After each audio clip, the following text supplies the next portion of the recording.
EducoBoost, accompagner la coéducation à la lumière de l'islam.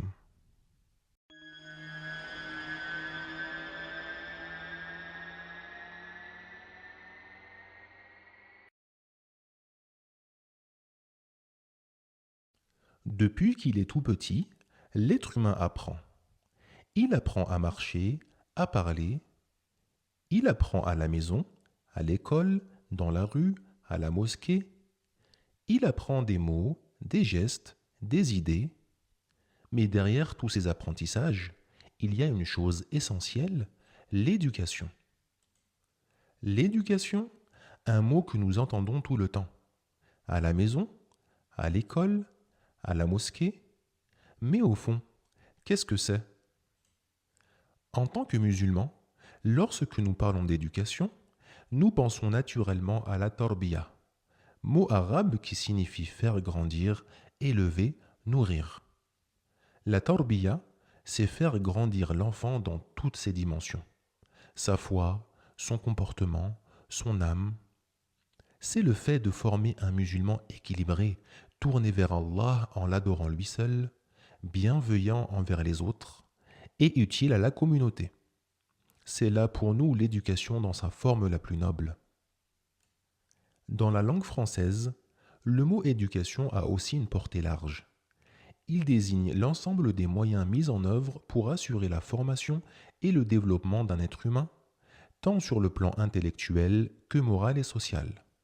Cela englobe l'éducation familiale, transmise par les parents et autres membres de la famille, l'éducation sociale, influencée par la société, les amis, l'éducation scolaire, transmise par l'école, mais pas seulement. Ici, nous allons nous intéresser plus particulièrement à l'éducation scolaire.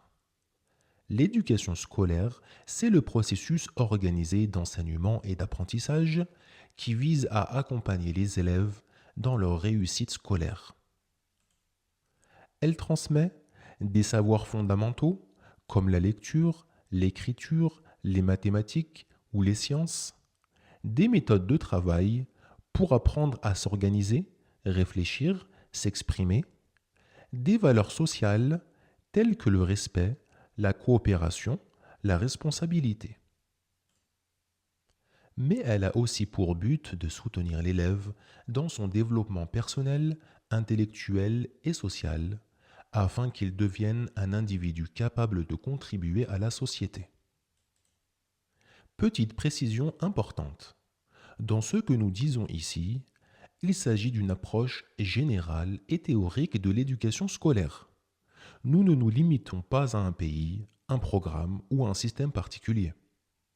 En tant que musulmans, nous gardons à l'esprit que certaines approches éducatives largement répandues dans le monde peuvent être en contradiction avec les valeurs de notre noble religion. Bien sûr, l'élève est au cœur de l'éducation scolaire, mais il n'est pas simplement au centre, il en est un véritable acteur. C'est lui qui apprend, qui s'implique, qui évolue. Mais il n'est pas seul dans ce parcours. Autour de lui, il y a d'autres acteurs essentiels. Chacun a un rôle à jouer. Et lorsque ces rôles sont coordonnés dans une même direction, cela crée une éducation plus cohérente, plus riche et surtout plus efficace. Cette collaboration entre plusieurs acteurs, c'est ce qu'on appelle la coéducation. Mais c'est quoi? C'est ce que tu verras dans la vidéo suivante, Inch'Allah.